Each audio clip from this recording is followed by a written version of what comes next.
it, so it knows what's best to do for a picture. So if you take a picture and you see that it what to do, familiar? It's your boy Taxi PNG back at it again with yet another man. So today we dive kind of deep into helping a client, well, fellow photographer, also like, scale their business, get better at lighting and just kind of different things in between. They ask multiple different questions on, whether they should use a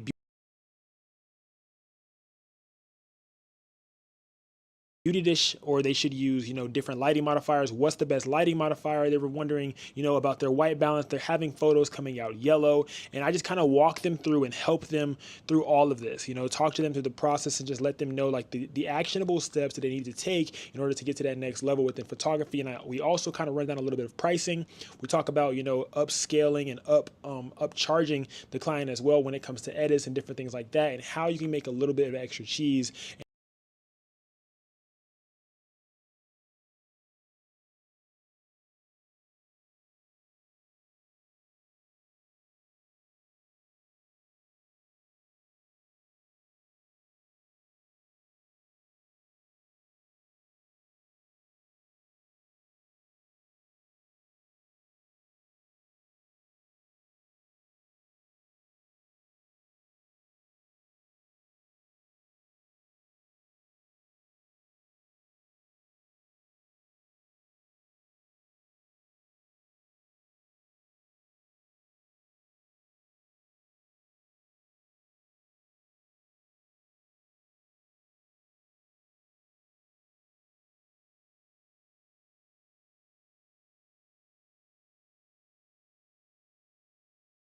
Especially like with the backgrounds. I mostly shoot with white right now, but Mhm. sometimes it's like a little bit more yellow, green, Okay, okay, and okay. Okay. I see exactly. I already know what the problem. So, what are you shooting at for your white balance? Are you shooting auto white balance? I'm shooting at 56, between 56 and 62. Try to I do 55. 55, 55 is like that's my golden point. What kind of camera do you have? Canon R6. Yeah, yeah. 55 is my golden. Like 55 is my golden. And like usually what I'll also do is like, are you using 55 off the like so I mean are you using 56 off the rip, or do you like take a picture and then do you change your white balance based off of the picture that you took, or how are you doing that? Because white balance is I literally usually always the reason, like white balance is usually always the reason why you might get yellow tints or stuff like that too. Plus you may like in your camera, you could also like accidentally have a color mode selected on too. Like you could have like a picture profile mode or something like that on too. Sometimes like you got to make sure that that's off, because I've had that happen and I didn't notice what was happening and I was shooting, I'm like it's coming out flat, it's coming out flat, but I didn't make sure I checked my settings. But if you check all your settings and it's still coming out yellow, then it's most likely it's like guaranteed to be your white balance. And then also like when you're shooting, you want to make sure that you have the right balance between your shutter as well. So like when you're shooting in the studio on the white backdrop, also, well, what kind of lights are you using too? I'm using two 8600s and then one 8200. Okay, okay, cool. Yeah, yeah. So it's definitely most likely your light balance. And then what kind of setup are you using? Like how are you doing? Are you sandwiching them? Are you doing two in the front, one in the back, two in the back, one in the front? Or are you Uh, just using two at a time? Are you using all three at the same time? How do you do that? it's been a mixture. I mostly have two in the front. I have like two almost like 5 6 foot umbrellas Yeah. facing forward, but I'm not too sure how it looks like it. I've been experimenting because they look. I feel like it's a little bit more flat, and how it looks the image. I try to boost the color, but and then that's where like the different colors come in, like the yellow, greens, and all that. So I've been testing. I have one in the front, like sideways, a back. When I use the two in the front, I try to use the 8200 in the back to separate a bit more the Yeah. subject. But I've been playing around with that these past Have couple. you been having a problem getting your background white, like as white as you want it? Yeah, because I've been seeing like yours and other people's, and at the end I tried to just go on Photoshop, and then I just like Yeah, put a so mask a way for you and to get it in cam, listen. like usually like that is a great too, but a way for you to get it in cam is aiming your like backlights at the backdrop. Like when you aim it at the subject, like when you aim those backlights at the subject, it separates the subject from the backdrop, but it usually will turn that backdrop gray. Like, do you get what I'm saying?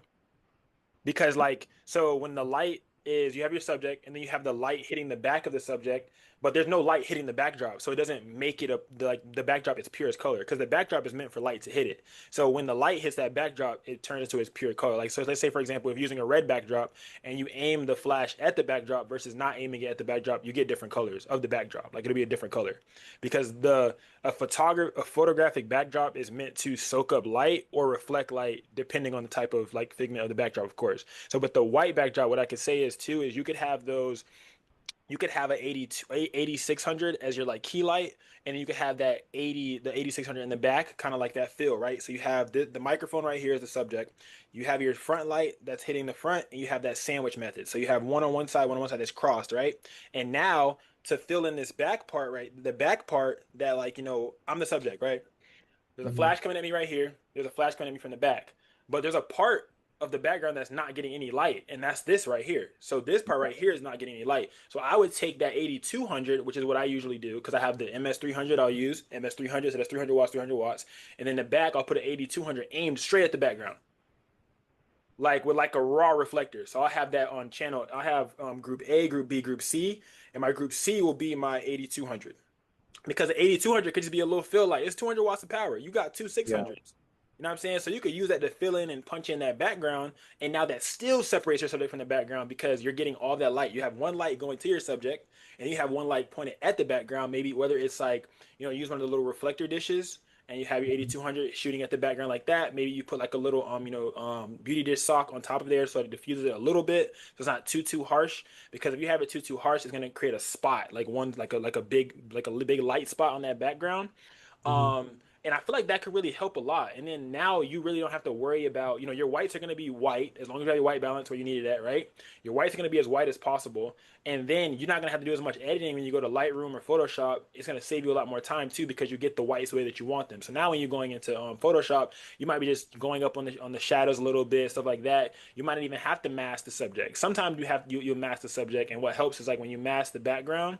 Sorry if I'm talking fast. I'm trying to give all the value as fast as No, I no, can. you good, you good, you good.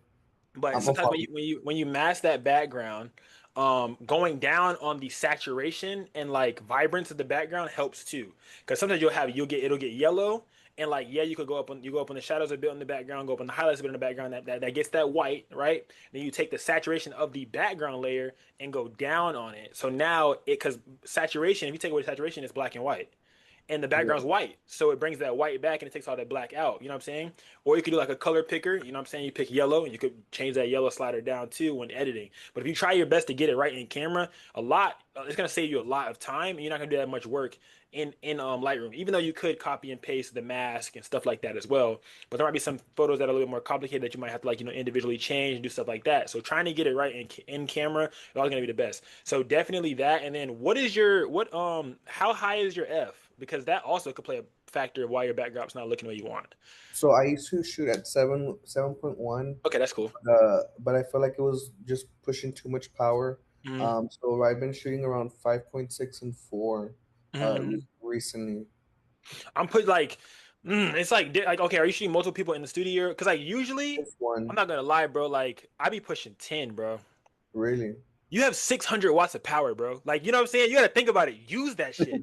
Like, you know what I mean? Like, you got 600 watts of power. It's like the more and more you try to keep going down, the less things that are going to be in focus too. So if the higher you are, the more things that are going to be in focus. So your backdrop's going to be in focus. After like point 0.5, your backdrop starts to get in focus. Like f1.8 to like f5.6 is like subject focus.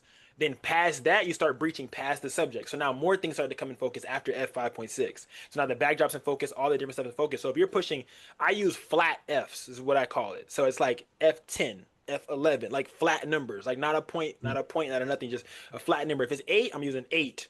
You know what I'm saying? I'll use it flat and then I'll get all my lighting the way that I want it to be able to like really light that background and get it the way that it needs to be. So usually the flash that usually has the most power, right, is usually my key light. And then I'll have my backlight at half of that. So let's say, for example, to make it simple, if my front light is at 1/1, I wouldn't actually do this. But I'm saying if my front light is at 1/1, just to make it simple, half of that would be half. So I hate these fractions, bro. Okay, I'm trying to make it Yeah, as me easy. Okay, too. let's see. Let's say this. Boom. 1/32 is a smaller number. That means it's like less, right? So the closer that the number is to 1, the more powerful that it is. So I would have my backlight, the one that's coming to the side of the back of the subject, at 1 over 32. Half of 1 over 32 would be 1 over 16. You see what I'm saying? But that's still more Yeah. power. So that would be my front light. My front light would be at 1 over 16, and my backlight at 1 over 32. And then that side light, which is like a raw flash, might be at 1 over 64. You know what I'm saying? Because there's no diffusion. So it might be at 1 over Mm. 64 hitting that background. You know what I'm saying? That's aimed right at the background. Like I'm angling it towards the center of the background so that right behind the subject, they really pop. And now that background's white and all that. You know what I'm saying? And so like actual settings that I would actually use like F10. My shutter is between 200 and 250. My ISO is between 100 and 125. And then my lights, my front light is gonna be at like 1 over 4. My backlight, that B, so my channel A is at 1 over 4. My channel B is at 1 over 8, which is half of that. And then 1 over 16 or 1 over 32 is my 8200. And that's solid. And now it just comes down to lighting distance because obviously the closer the light is to the subject is going to have more of an effect the further away it is. So people don't think about that too. A lot of things like that is also important. Lighting distance, because sometimes you don't want to have the light too close or too far because it may give too soft or too harsh of a look. So lighting distance is also very important. But just obviously back to the number initial thing that you asked was yeah, it comes out in the white balance, bro. So if you could take an image, like you could even use your you could use just like if you have a gray card, like you don't have to have a gray card, but like, you know what I'm saying? Like you could take a picture of an image or you take the gray card in the image and then you could literally just go and calibrate your white balance on your camera for that shot. I have these, but Yeah, I you better use a noticed gray card. that this card is more like a greenish tint, and Mm. I've been using them. So I bought a new one. I got it 2 days ago, so I haven't been able to use it. But I noticed that it's like a little bit more like a greenish type of tint, and I was like, maybe that kind of also be the Yeah, reason that why. could also be like what's throwing it off for you as well. Cause like I be doing like I used to do those and then I got like aggravated with using the gray card and I got also aggravated with using my like because I have a Sony, so I got aggravated using my Sony cap. You know what I'm saying? And then Yeah, when I had a Canon, like I still have my Canon, but when I used Canon like more so, I would literally I just started like using my eye, bro. Like I just started getting to the point where I'm like, okay, let me see how can I dial this in. And then I had like 3 custom white balance settings that I would have. So I would literally like have one that I would have set for majority of the time this works outside. You know what I'm saying? And then like I have one that I know for a fact works in my studio. Like my 5500, when I'm in studio, I don't care what skin tone it is, I'm using 55. And then I'm just changing my lighting based off that. So with your camera, you gotta like shoot, and just change your white balance, play around with it until you get it how you want. And that might be the white balance for every skin tone, for every person. You know what I'm saying? Because when I'm outside, I use auto white balance and I'll use mhm, auto because I'm like at the beach or something and I can't control the sun. But if I'm in a controlled environment, like under a shade or something like that, then I'll change it to my other custom white balance as well. You know what I'm saying? yeah, So I have like two. I have like two, one for inside, one for outside, and then the other one is just like kind of like I just use auto basically. You know what I'm saying? And then auto kind of helps you too, because sometimes you'll do auto white balance, like you'll shoot. Say for example, you're in a studio, you use auto white balance, and you take a picture, and that auto white balance came out hard, right? Now deconstruct that photo. Like your camera is smart as shit, so it knows what's best to do for a picture. So if you take a picture and you see that it came out hard and you're like, oh my god, like this is raw, how did the whites come out this way or whatever. Literally look at that photo settings and see what was the white balance at this photo, what is it, let me go back and look at it. Let me check it out. You know what I'm saying? Let me deconstruct this. What was this white balance at? Even though it was auto, it still has a white balance that it was at. So now you see like, okay, boom. You know what I'm saying? And then like yeah, obviously when editing you could do the auto white balance change because you're shooting in raw. On Lightroom you could do that too, but that's just another step. You know what I'm saying? So it's like trying to get that thing right in camera. You can only like when you get it right in camera, you can only enhance it. You know what I'm saying? Through editing. Like you get it right in camera, you can only enhance through editing. yeah, for sure. And of course, that takes much more time. What would you think would be like the ideal, like either umbrellas, soft boxes? Like, what do you think would be Okay, a so where do you be? I'm beauty dish all day. Like I don't care where I'm good? at. I'm gonna just throw that out there. Like I don't care where I'm at. I'm beauty dish all day simply because, right? If you have that 600 watts of power, the only thing that's gonna change the diffusion of that light is the distance. Like so now, if you have a 600 watts of power and you're using that 8600, you're backing it up. The further it is, the softer the light's gonna get. The closer it is, you know what I'm saying? So you're just knowing, like by pushing it back or pulling it forward, you don't need no soft box majority of the time. I mean, you don't need no sandbox majority of the time. So it's like like, and it also kind of depends on the type of industry of like photography that you're doing as well. But majority of the time, that beauty dish is going to do it because if you're using a softbox, especially outside, I've broken lights like that. Like, and I went away from it. Like in studio, the one I only use softboxes in studio. Like I use a softbox in studio because I can control that environment, I control that wind, I control that air, I control what happened. I was doing a grad shoot one time. I had my light all the way up. I had even though I had a sandbag on it, that thing carried my light, and I was like, yeah, I'm never playing games again. And I'm like, bro, I Yeah. took all this time to carry all this out here with the sandbags, all of that for this still to happen. Nah, it's like, yeah, the photo came out hard, but I got the same exact quality photo using a beauty dish and just changing the distance of the flash. It was like the exact same thing. I'm like, okay, so smarter, not harder. But them beauty dishes, bro, though, and they're very like they're like inexpensive in comparison to all the other stuff, and then they're also still like pretty like portable. Like if you, Yeah. I got a 12 inch and I got a 24 inch. I love my 12 inch. I trap that thing out all the time. I take it to the beach, I take it to grad shoots. I do everything with that 24 inch. And then I'll use like a raw flash reflector with like a beauty dish sock on it. It's like the same sock that you put on a beauty dish. I'll just wrap that around my little raw reflector with no diffusion, no dish in it or nothing like that. It's a little small one that click onto there, Bones mount adapter, and just use that as my backlight when I'm doing grad shoots, Mm. libraries, whatever.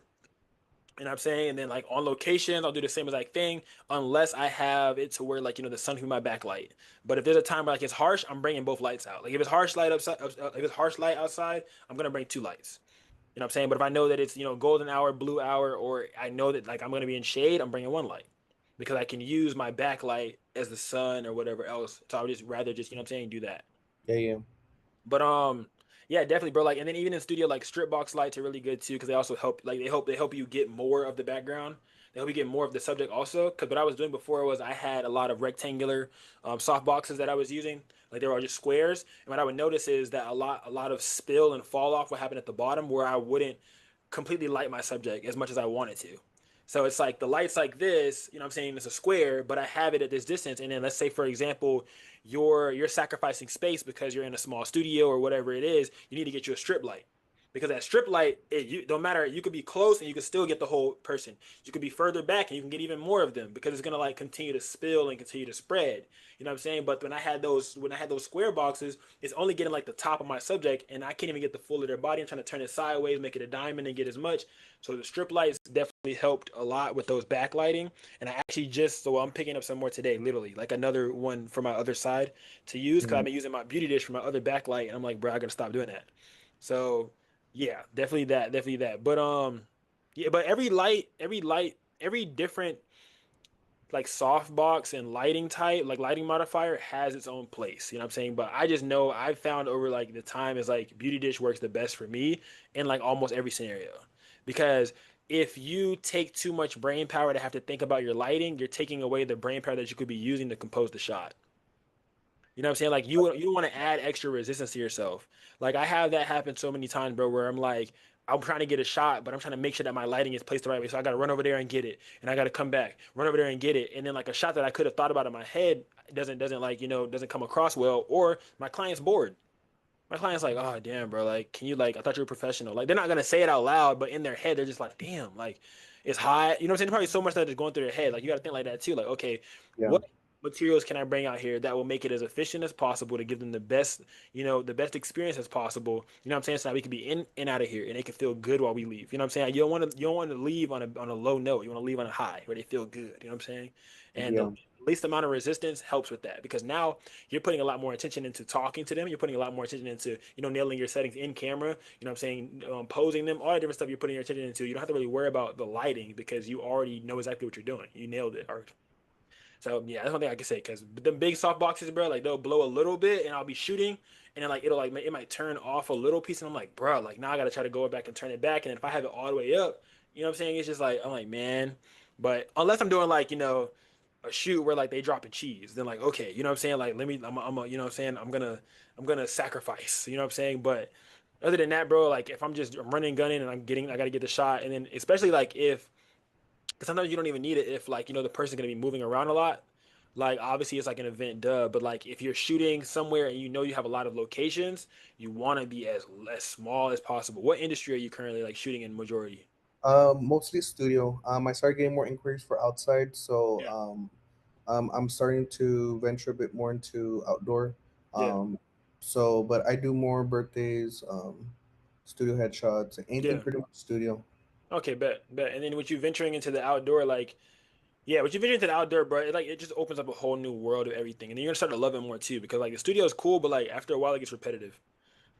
But it's like outside, it's like it's something new every day. And Yeah, it always wakes you up. It's like, oh my God, like, you never know what to expect.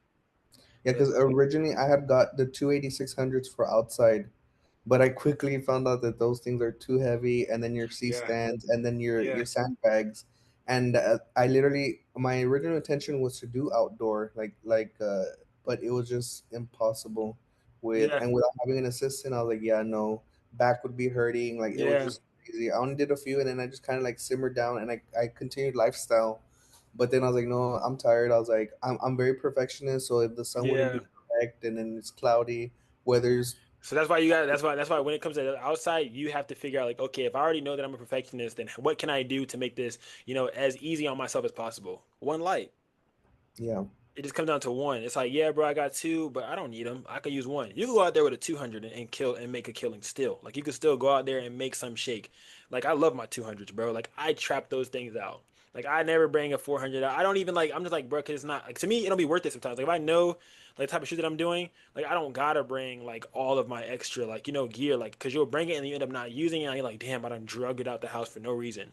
So if you go out there with just a 600 or just a 200, bro, you can still make some crazy. You can still make some stuff shake because it's still 200 watts of power. Like it's not like it's not, you know what I'm saying, enough. Like it's still 200 watts that you still be Yeah. able to get a really good shot out of.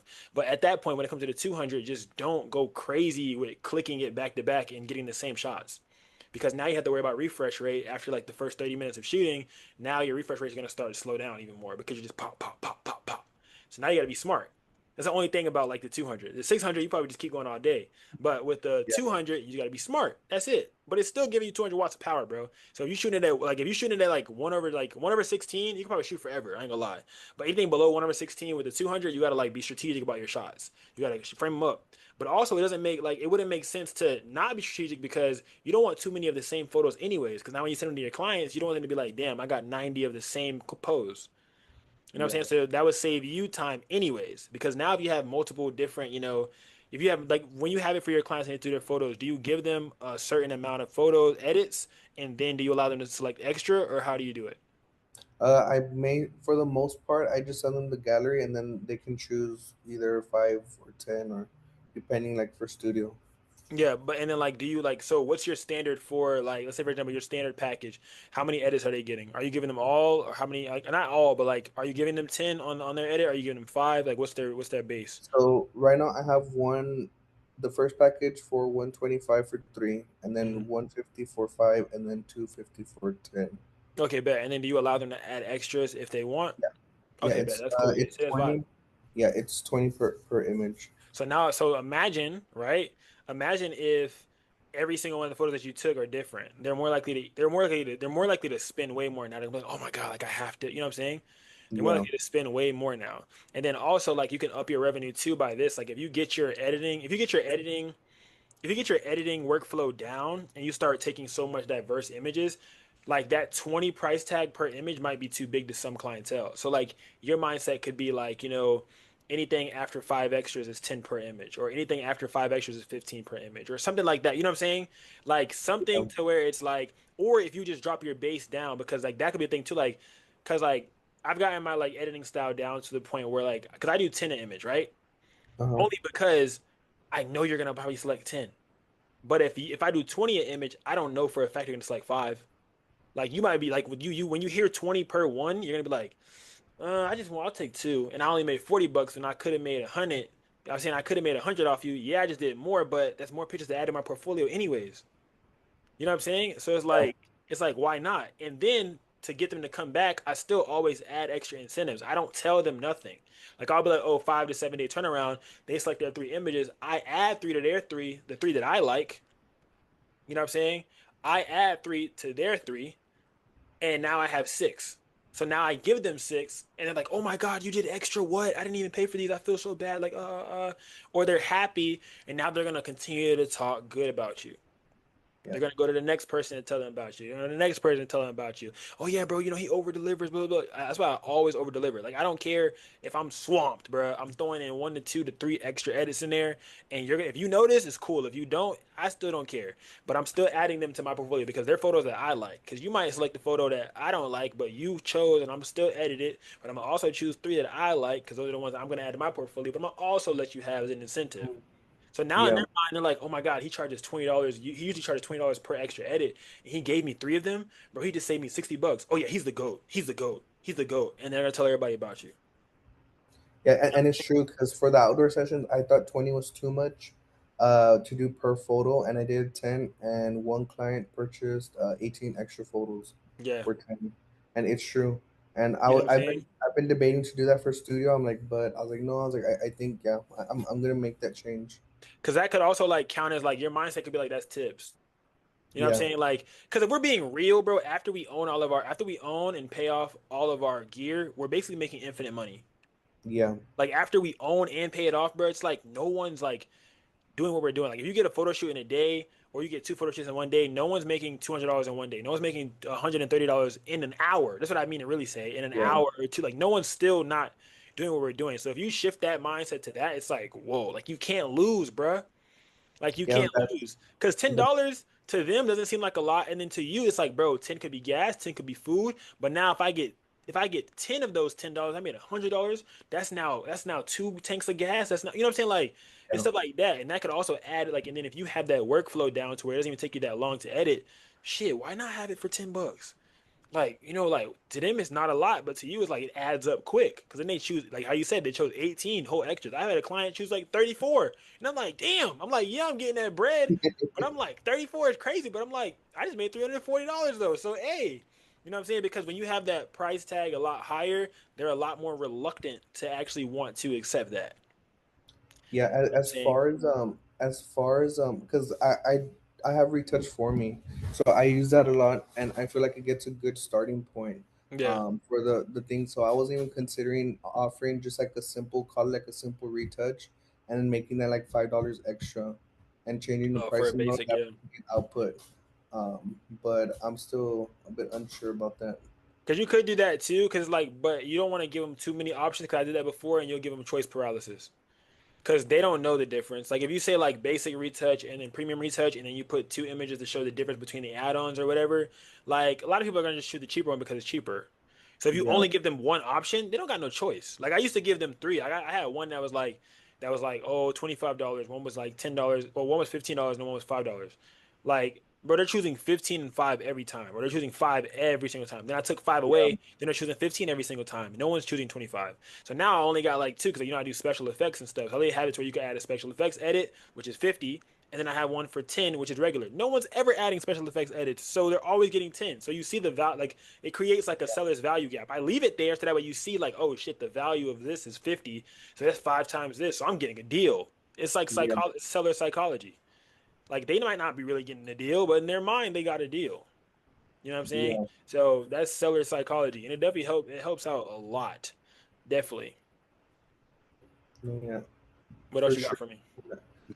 As for that third light, going back to the lighting, how do you push that third light to fill in the other side where it's a little bit more darker? So I Like, aim it at the backdrop. Like so, let's say I don't got my 200 in here right now. Oh, I got this one right here. So I have one light. This is my key light. It's hitting me right hmm, here. My backlight is right across from my key light, hitting me right here. Right. This light, I have it right here, aimed at the background. So my key light is here aiming at me. Then I have another one off to the side aiming at the background. And then I have this one aiming at me. So I have 2 lights that are facing forward, and this backlight is facing the other lights. so basically A and C are almost together. Yeah, basically. Okay, Basically. okay. You know what I'm saying? But they're just not like as close together. So like one is closer forward than the other one. So the other one is like at the front of the backdrop before the backdrop even starts. Then the other one's like in the middle of the backdrop, pointing at the backdrop. You know what I'm saying? Like I'll What's a put that good stand right there. distance to have the subject from the backdrop? You said how you say? Like, what's a good distance to have the subject from 3 feet, three the back? feet, like a cool 3 feet. 3 feet, like a cool 3 feet, 3 to 5. Like 5 is chill, but like the further away they get from the backdrop, the smaller the backdrop gets. Yeah, and then So you you got have to to keep that in mind too. So I don't know how big your backdrops are. Like if you're working with like a nine or like a seven or a four, it's all gonna be different distances, and you're gonna need to set up your lighting a lot differently too. So like, what size are your backdrops? it's the seven, the Okay, seven. seven. Okay, seven's a vibe. So yeah, so you want to be like between three and five away. Because the Okay. further away they are, the easier it is to get that shadow gone. You know what I'm saying? So Yeah. that's why like I like to work with like I work with seven and nine. So like I have those two sizes. So like the further they are from the backdrop, the easier it is to eliminate that shadow. Because you have to do a lot less work to eliminate the shadow when they're further away because no shadow can be created because they're so far from the backdrop that is not, you know what I'm saying? And then when you're shooting with that key light, you can see where the backdrop's going. So like usually when they shoot from this side, there's going to be a shadow coming from that side, which is why you have that backlight to combat that. And then you have a little dark spot right here. So fill that dark spot in as well. You know what I'm saying? With the extra flash. Usually the 200 is usually more than enough. And that's usually what I always use. Like I would put my 200 on my little Bowens mount and literally just have it aimed right at the backdrop with like my reflector on there, my little the little reflector modifier. And yeah, and that's usually a go. And I diffuse it by putting the little things on there, the little beauty dish sock on there, and it's usually ready to go. Do you blow out the white backdrop, or do you? It's more like No, natural. no, you can still see it. You can still see it. Like it's Okay. still, yeah, Okay. yeah. I don't blow out. Yeah, that's why I was saying like you don't want to have so you have your A light at like 1/4. You got your B light in the back at 1/8. That light is gonna be like 1/32 or 1/64. You know what I'm Okay. saying? You want to like double that backlight because like it's not supposed to blow it out. It's supposed to just add a little extra fill. Because this Yeah. light right here that's coming is gonna add like a little like it's gonna add like a little what's it called? Hold on. It's gonna add like a little light, like a little light line on the back side of that subject. This one's gonna light up the whole front of that subject. And this one right here isn't gonna even touch the subject. So it's still gonna look like cinematic and all of that stuff, but that light's not even touching the subject. So it's not even gonna really light the subject, it's gonna hit the background. It's gonna Mm. add that extra separation from it. So um to give you everything to work on, LOL. White balance, knock that in, work on adding in that third light to that background, right? And then get you a system down to kind of like speed up that like your workflow a little bit. Like you work speed up your workflow so now when you do add on the when you do allow them to add extra for less, you don't want to add more time too. Like you don't Yeah. want to like take your revenue down and then which is actually still to bring your revenue up, but you want to take it down and then also add time to yourself. So you're like, oh, I'm charging $10 each photo now, and I'm still like, you know what I'm saying? Because imagine you're charging $10 each photo, right? But you're finishing each photo in like 15 minutes. So let's say, for example, you get four photos, that's $40 in an hour. So you're basically getting paid $40 an hour to edit four photos. You know what I'm saying? And if you can do Yeah. the shits in 10 minutes, you know what I'm saying? Then it knocks even better. You know what I'm saying? So if you get it to a point where it's like, because usually what I'll do is I'll fully edit one photo on Lightroom. I'll literally copy and I'll fully edit one photo on Lightroom, and then I'll literally copy and paste the like because so you can't just Command C, right? You can't just hit like Command C or Control C, right? You literally have to go to the three dots on Lightroom and hit select editing settings to copy. I have videos on Patreon on this, right? So it literally says select editing settings to copy. Because you just hit Command C, you think you're pasting it, but you didn't paste shit. Like you hit Command C and then you go to another photo and you'll paste it, and it only pastes the top layer. And the top layer is that regular lighting layer. Like we're just talking about lighting, texture, all of that. It's not the masking layer. So you literally have to go to the dots. Like bro, that shit got me for so long. You got to go through the dots, bro. Cause I'm thinking I'm pasting it, but ain't nothing happening. And I'm like, bro, how do I do this? I'm like, how everybody get all the separation? And I figured that out. I was like, oh yeah, it unlocked something in me. I was like, oh bet. So literally, after I found that out, you hit them three dots. It says select editing settings to copy, and then it's gonna pull up a drop down menu, and it's gonna have the word masking, and it's gonna be unchecked. You gotta check it. And so now when you copy and paste, you can use it now. So now is you check it, and now you can go paste to everything. So I'll go paste to all the photos from that client, and then that speeds up my whole workflow because I don't even have to go and do every single one. But now you could just go back, and if the lighting is a little bit different, you could tweak it, tweak it, tweak it. But if you're having a trouble, well, if you're still having yellow background trouble, you edit one photo, get that background unyellow, copy and paste that shit to the next ones on Lightroom. Why do you use that Lightroom instead of Lightroom Classic? I Bro, was saying that. we had an argument in the group chat. We had an argument in the group chat. I don't like Lightroom Classic only because, bro, right? It's too old for me, bro. Like when I was doing preschool photography, I had to use it and I hated it while using it. And I don't know if it's like trauma or some shit that I got going on and I didn't like it. I don't know what it is. But it doesn't feel real. Like when I'm using it, it just feels like a little like a video game. Like it doesn't feel I don't know how to explain it. But I don't like it, okay? So but I feel like majority of the time it does the exact same thing. But a lot of like the other photographers that I talk to that like, are also up in the industry as well, like they use it and they say like it's really good for like, making presets, stuff like that. You could dial in a lot more, stuff like that. But I used it the other night and I had texted the channel like, y'all, I'm using Lightroom Classic today. And they was like, oh, look who switched over. And I was like, I didn't switch over. I was like, I just need to, I'm doing this wedding. I need to try to see, if what I could do. Bro, I was scratching my head the whole time, bro. Like I was like, dog, I don't know, bro. Cause like everyone want me to make tutorials on Lightroom Classic, and I'm like, bruh, I can't get jiggy with Classic, bro. Like I'm trying, but I can't. Like it just looks like content the I mean the camera raw filter. That's it. Like it just looks like the entire Lightroom is camera raw filter on Photoshop. Like, and I'm like, bro, like I just don't like this. I don't like the aesthetic.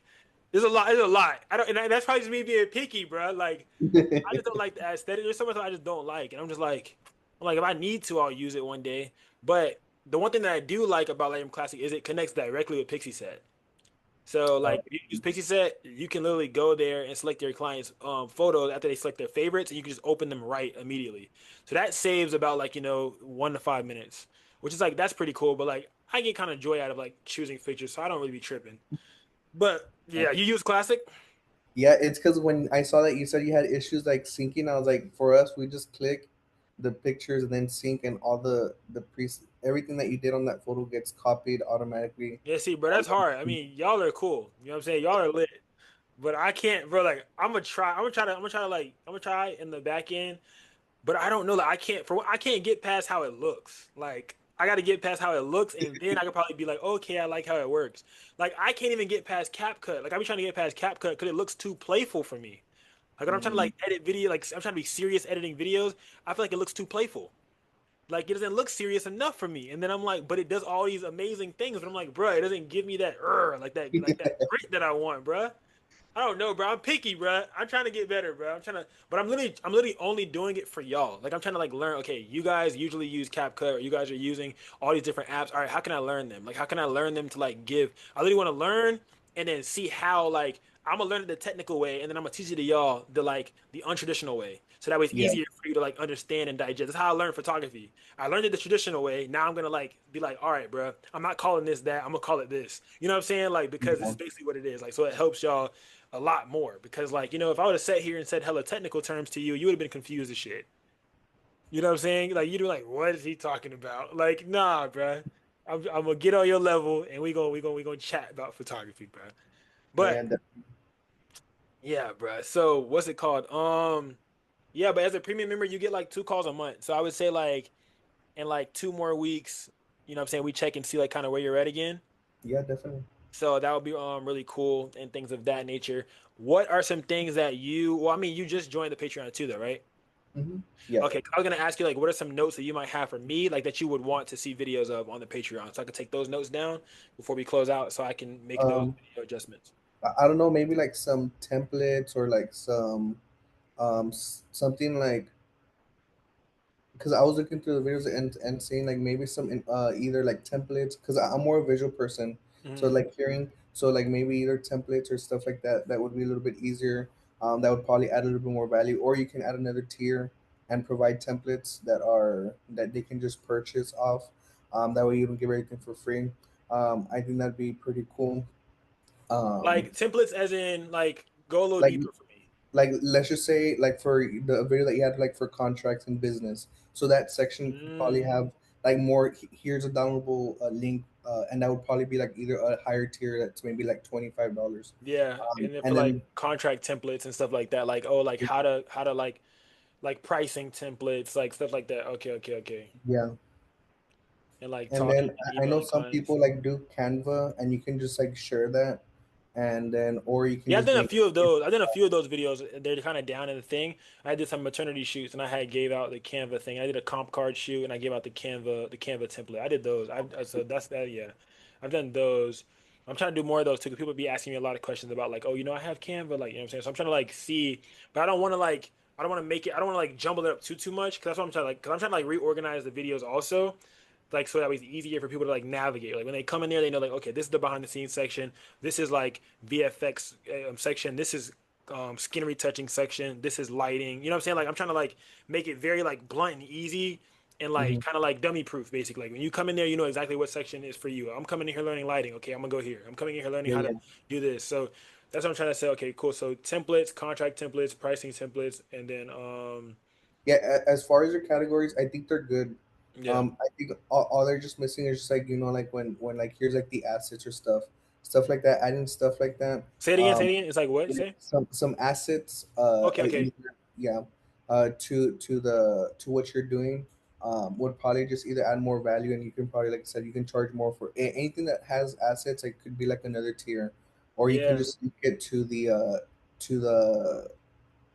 to the store, and yeah. then have that if they're in that And then have that tier, tier be allowed to get yeah, it. would be allowed to download all those things. And as always, you guys, if you want to, also have a deep dive into your business, a one-on-one call just like this, the link will be down below for you guys to book your call. You know what I'm saying? Hop in, tap in, and let's elevate your photography business. Let's get you to that next level, whether you're a photographer, a creator, a service provider, whatever it is, and whatever you need help with, whether it's editing, whether it's business, whether it's contracts, whether it's whatever it is. Let's talk about it. Let's chat. Let's get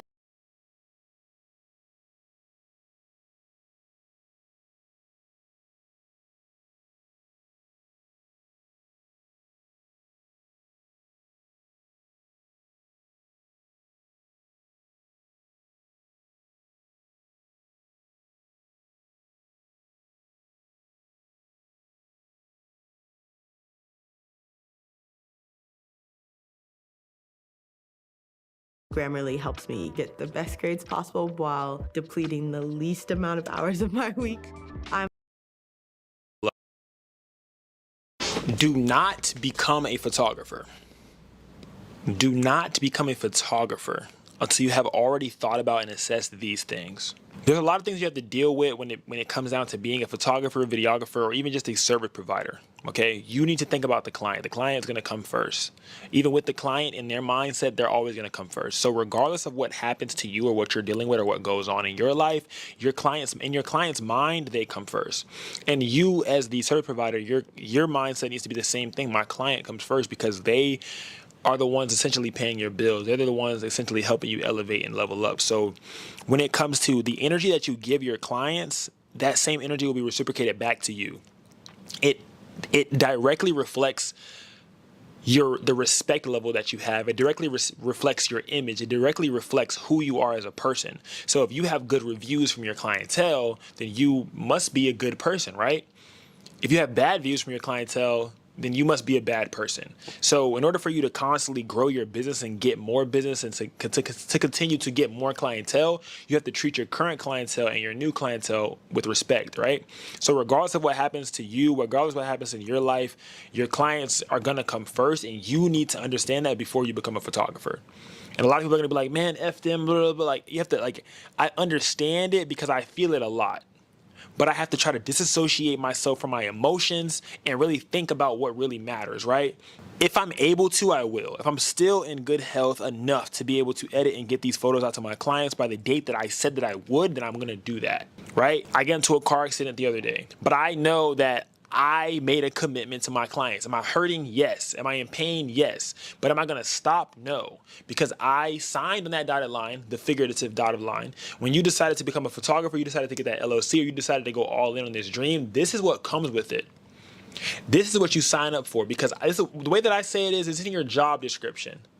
Okay, when you decide to be a photographer or a service provider, you sign your name on that dotted line to provide for your clients, right? To the utmost, to whatever it takes, to do anything for that shot, to do anything for that client, right? To make sure that they are satisfied, because the more to the higher the extent is that you go for your client, the better the review you're gonna get, if we're being real. If you're always pushing and you're doing your best, people cannot help but to see the authentic and genuineness of you. Like, they can't help but to see it because, man, every time something happens, Taxi still makes sure I get my stuff. Regardless of what he got going on, he's always going to make sure I got it. And guess what that does? That gives you an amazing review. And what does that do? That makes your business grow. Because you lock in and you understand, like, I'm going through this, but I signed up for this. This is quite literally in my job description. Yes, I decided to sign on the dotted line for a job for myself, and I'm working for myself, and I want freedom, but there truly is no freedom when it comes to being a business owner. You're a business owner, you're still capped out at either the amount that you can make, or you're capped out at the amount of lives that you can touch, or the amount of people that you can physically service within a month's basis before you quote, quote, burn out. So you have to take care of the clients that you do have, because when they see that you ride for them, they're gonna come back. When they see that you don't give up, you don't stop, no matter what you're dealing with, you still take care of them, make sure that they're straight, they're gonna come back. And when the slow seasons come, those are gonna be the clients that matter, the ones that come back. When the slow season comes, those are going to be the clients that matter, the clients that come back. Because a lot of the other clients that don't come back, they could be either ones that you didn't leave a good enough taste in their mouth for them. You didn't give them the utmost service. But if every single client you're giving 100% service to, they have no choice but to come back. Because you gave them so much value, you gave them so high quality of a service, and they can't even talk bad about you because you go to extents for them that no other photographer has or will. And that's how I hold myself, because I tell you guys all the time, your image is everything. Okay, so however you hold yourself to a certain standard, you need to hold that same standard and that same image for every single one of your clients and for every single day that you are doing business. Okay, that's why I wear my uniform, because when you see me, you're gonna see that he's in uniform. He takes his job serious. All right, it's not a real job, quote quote, right? But this is my job. I signed up for it because this is in my job description, to show up looking dapper, to show up looking good, to show up looking respectable for my clients, right? Image is everything, right? So if it's your client's first time seeing you, that image is everything. How are they going to perceive you? What experience are you going to give your client for them to take with them to then possibly deposit into other people's brains about you as the photographer? Universal Technical Institute's Automotive Technology program can help you develop the skills needed to kickstart a career as an auto mechanic. I do so good that my clients leave and they want to talk about me. They want to talk good things. They want to tell their friends. They want to tell their homegirls. They want to explain their experience to the internet. And that's free marketing. So do not become a photographer until you understand this. You know how they say the customer's always right? Well, damn shit, it's majority, hey, that's basically what I'm trying to say. The customer is usually always right. Like, if they hate the service, the way that you handle that is gonna matter so much. You need to have in your mindset that every client that you have is gonna leave you some type of review, whether they leave a real review or not. Maybe they talk about you behind your back and you don't know it. Are they gonna talk good things or bad things?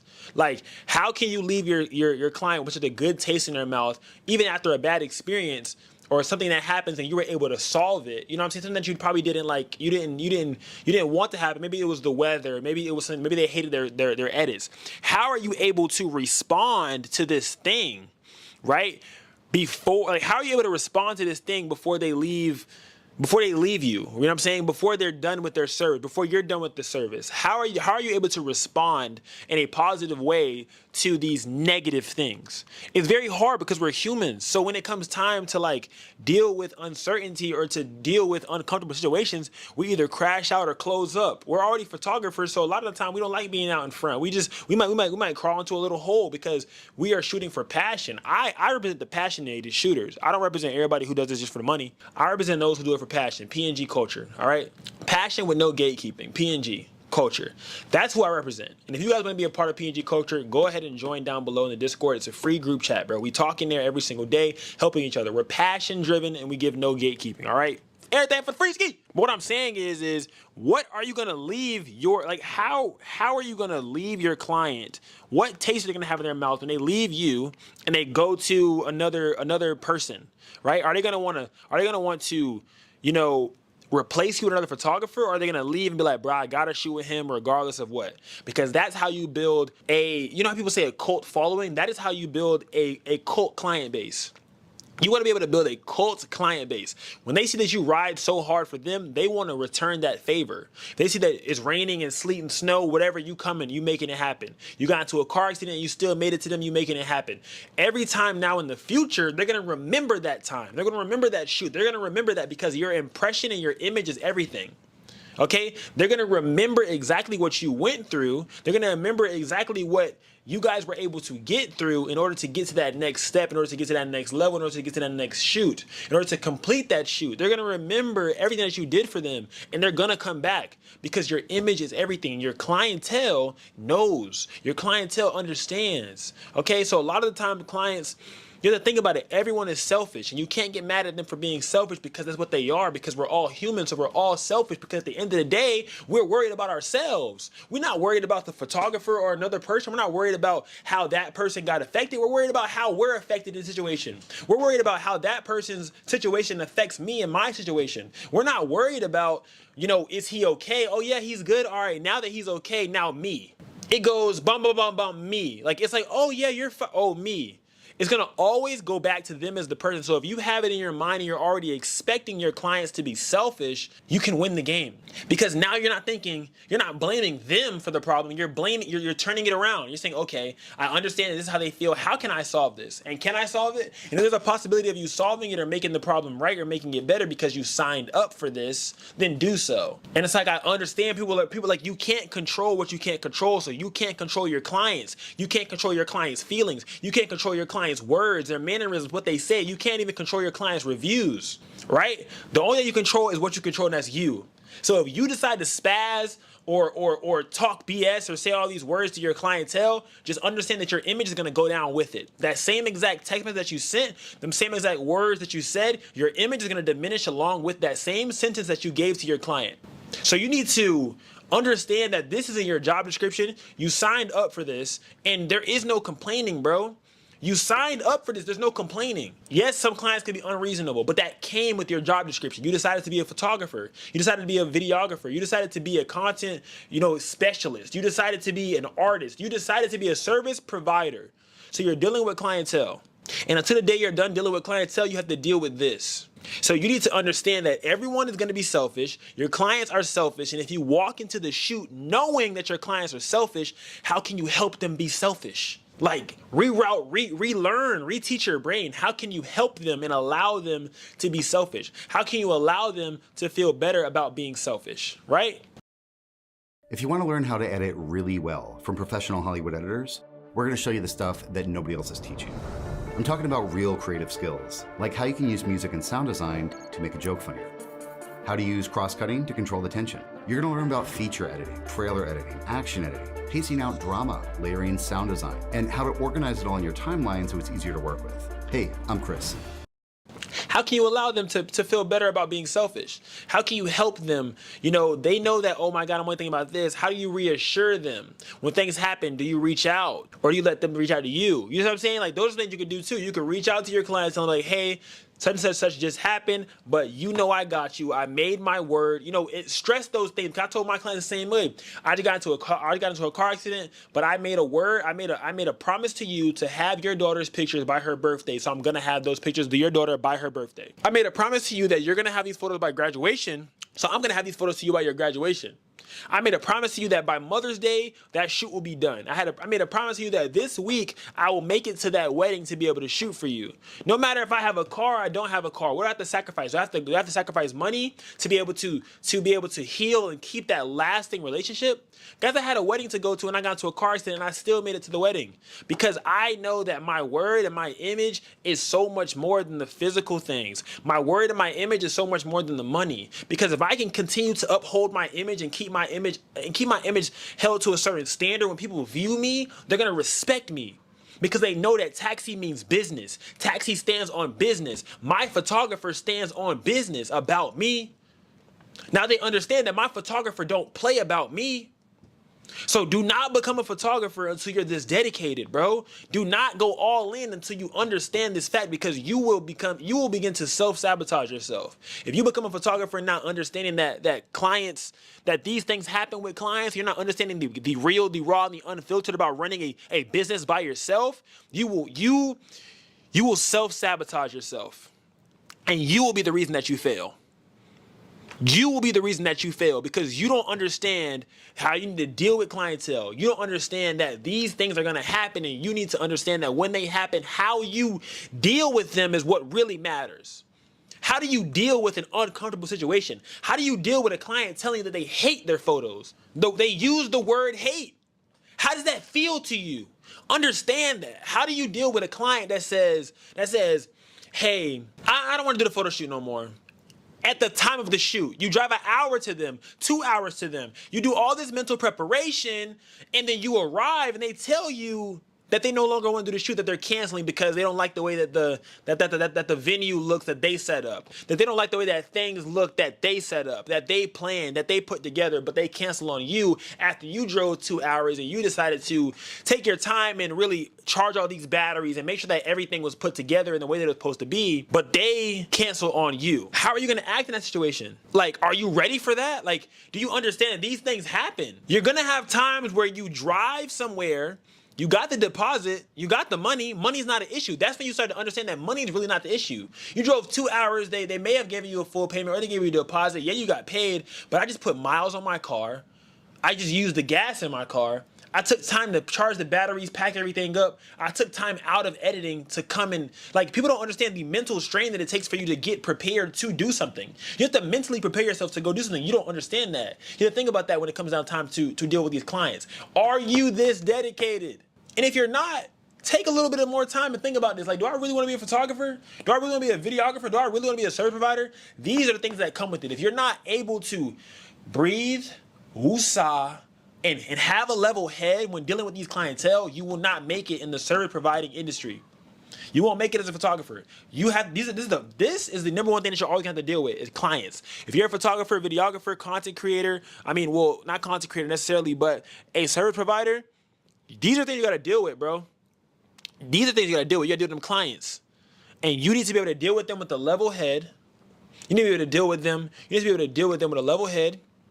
You need to be able to deal with them with a level head. You need to be able to understand, right? So you need to be able to code switch and understand where they're coming from. What's their point of view? What's their mindset? What are the things that they're possibly thinking or feeling that you could probably relate to? Put yourself in their shoes and to see, how would I want to be responded to? How would I want someone to talk to me? How would I want someone to deal with me if I were to do the same thing to them?